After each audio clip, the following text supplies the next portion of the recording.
A while ago, and I truly mean a while ago, I made a video about this man right here, New York Jets quarterback Kyle Mackey, and what might be one of the strangest injuries to ever happen in the history of the National Football League. You can learn more about that by clicking the card in the upper right corner. However, to make a long story short with that, the Jet quarterback got injured in a way that you don't usually see most NFL players getting injured, by sleeping. Seriously, the man slept the wrong way, and as a result, got injured and was no longer able to start under center for the Jets, summing up their history with unlucky quarterback play and summing up just how bad that 1989 season was for the franchise.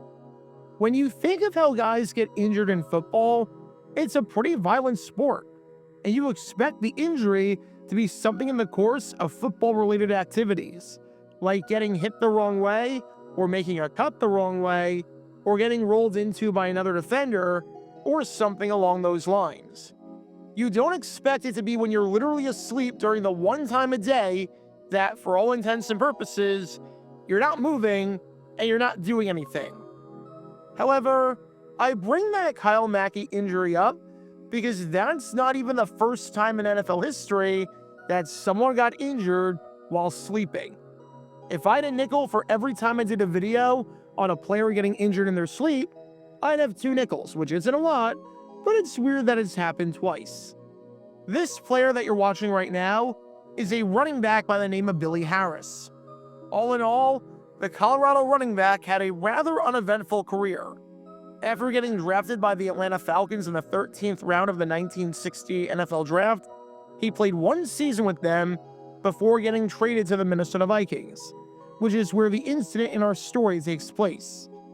Harris finished his NFL career with under 300 yards from scrimmage and 1 touchdown, which came in a losing effort in garbage time during a 1968 game against the Pittsburgh Steelers, in a game that you can learn more about by clicking the card in the upper right corner.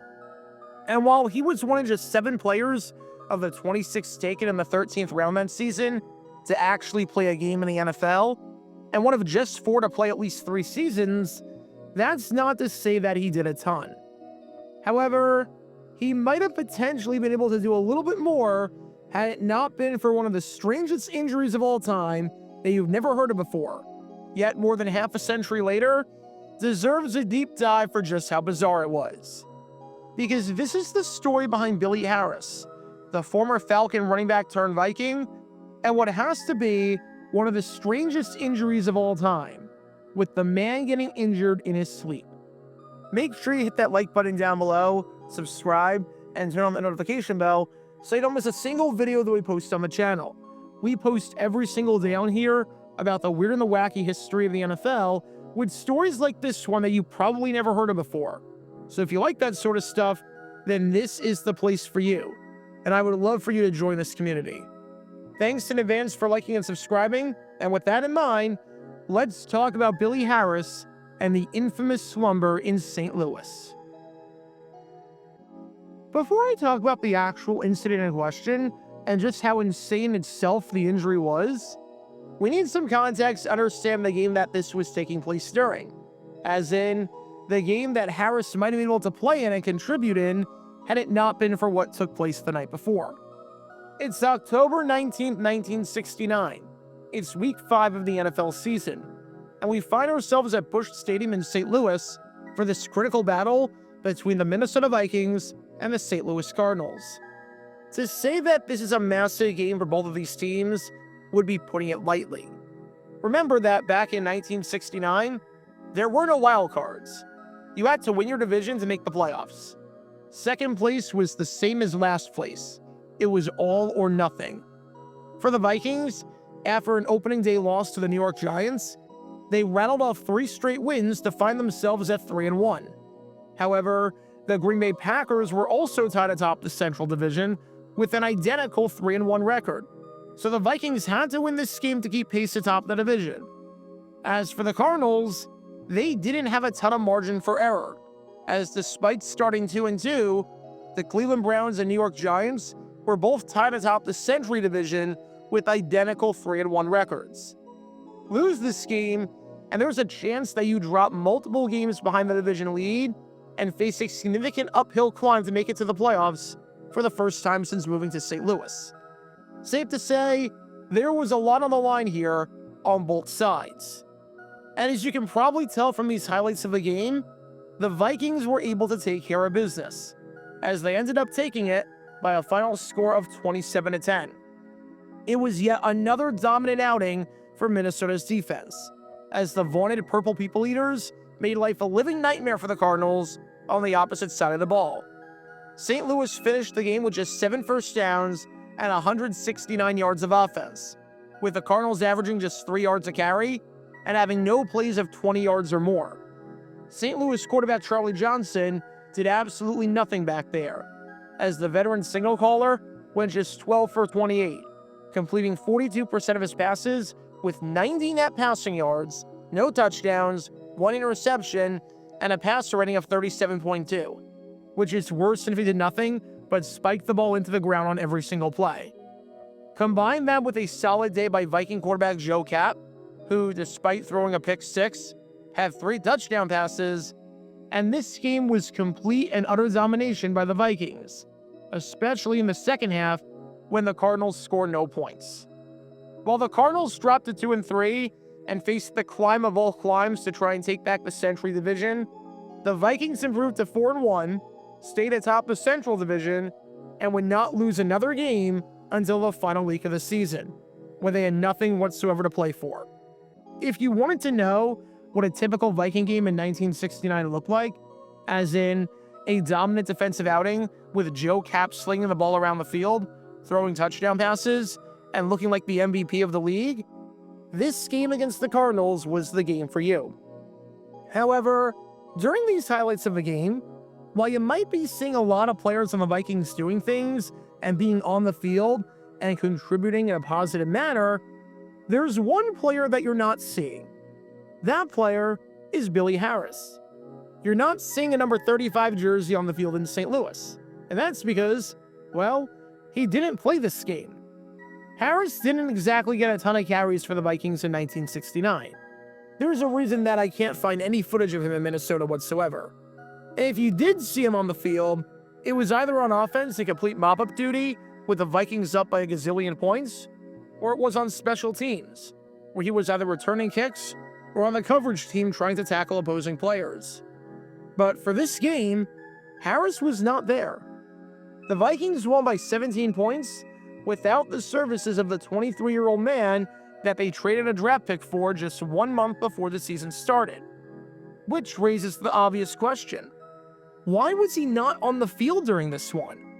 He traveled with the team, and when Saturday night rolled around, he was looking good to go in some capacity for the Vikings, not being listed on the injury report.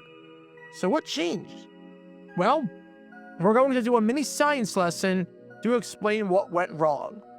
And to do this, we need to talk about these bad boys right here, known as air conditioners. If you don't know what an air conditioner is, because you live in one of the coldest areas of the world and don't need one, it's a device that blows out cold air to make it more comfortable to be in a particular area. In other words, it's a device that makes it possible to live comfortably in southern states. Don't like the fact that it's 100 degrees outside and you feel like you're going to sweat in your car? Blast the AC and make it a more manageable temperature. Feel super hot and can't fall asleep?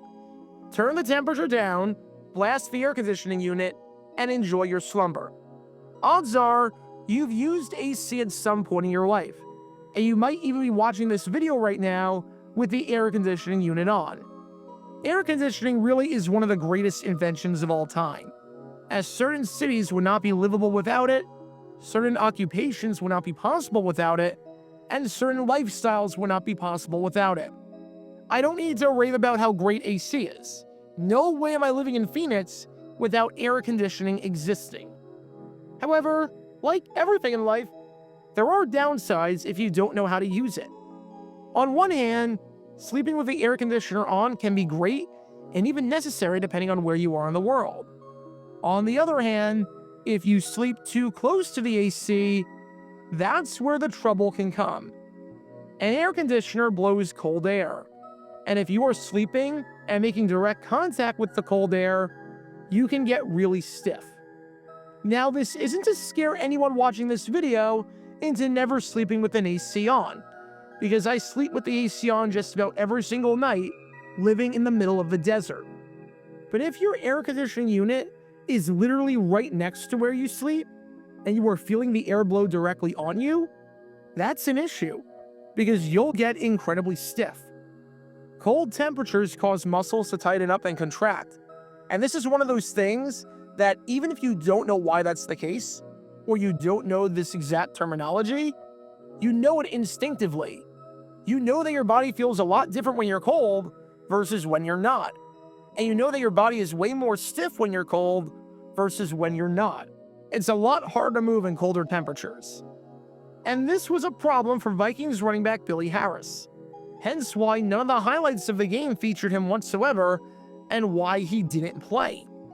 Because the night before the hotel that the Vikings stayed at, Harris decided that it was a good idea to sleep right next to the air conditioner, which was on. Now, we don't know why he did that. Maybe he was rooming with someone else, and that teammate wanted to put the AC on. Maybe he didn't realize how close the bed was to the AC unit. Maybe he just didn't even think twice about it. Whatever the case, Harris went to bed on Saturday night feeling perfectly fine. And on Sunday morning, when he woke up, he felt like absolute crap. As Harris said, "I woke up with a stiff back. I could get down in my starting stance, but I couldn't straighten back up." In other words, the man couldn't line up to play. He couldn't line up in a receiving stance comfortably, couldn't line up in a running stance comfortably, couldn't line up in a blocking stance comfortably. He was toast. Harris's back was receiving direct airflow from the air conditioner. And seeing as we know what happens when you get cold, direct airflow on you for any period of time, let alone 8 straight hours, it led to disaster and led to Harris unable to do anything. He was just 23 years old, but he had the back of a 73-year-old when he woke up on this day. All because of this glorious thing right here, known as the air conditioner. And this incident involving the air conditioner in his sleep pretty much summed up Harris's entire tenure in the National Football League. It was about the only thing during that Vikings-Cardinals game that did not go right for the Vikings. As for this man right here in Billy Harris, he didn't do much after leaving the Falcons. He played on special teams in 1969 with the Vikings, and while he was a part of the team that made it to the Super Bowl and was widely considered one of the greatest teams of all time to not win it all, he only touched the ball on offense 8 times, with those times being in games that were at least 6 possessions. So the true definition of mop-up duty. He didn't play in 1970 due to a knee injury, and was out of the NFL after the 1971 season, following a brief stint with the New Orleans Saints. Just to give you an idea, this is Billy Harris's Wikipedia page at the time of this video. It's literally 3 sentences long, and consists of when he was born, what he did, and the teams that he played for. That's it. I am not kidding when I say that the most notable thing that Billy Harris ever did in the NFL was getting injured in his sleep by a freaking air conditioner. The irony in all of this is that Vikings head coach Bud Grant was a stout believer in not wearing things on the sideline to warm you up, and believed in embracing the cold. And yet, one of his players got injured directly because of the cold. When it comes to this man right here, let this serve as a lesson to not sleep directly next to an air conditioner. That is especially true if you are an athlete about to participate in an event, and it's doubly true if you're an NFL player about to play in a game. You kind of need to have your back working. If you're in a hotel and your air conditioner is right next to you and you cannot afford to get injured, either sleep somewhere else, turn off the AC, adjust your body, build a barricade with pillows, or do anything else besides doing whatever Bill Harris did. As in, let the airflow directly hit you and injure your back in the process, making it super stiff and rendering you unable to play and contribute. Because despite playing in all but one game for the Vikings during that 1969 season, Billy Harris's lasting legacy and most memorable moment might be the one game in that stretch that he didn't play, when AC didn't stand for air conditioning, but rather stood for what he said when he woke up and realized his back was in pain. Aw, crap. Check out our live streaming schedule for the next few days. We're live every single day on this channel, whether we're covering a sporting event or playing GeoGuessr or just taking your requests. So make sure you like and subscribe and turn on the notification bell so you don't miss a single time that we go live and so that you can join this community. Also, thanks to all our members and our Patreon supporters who get exclusive perks like their name at the end of each video, members-only Q&A streams, and cool emojis to use on videos and during streams. See how you can join this community and become a member or a Patreon member by clicking the link in the description below.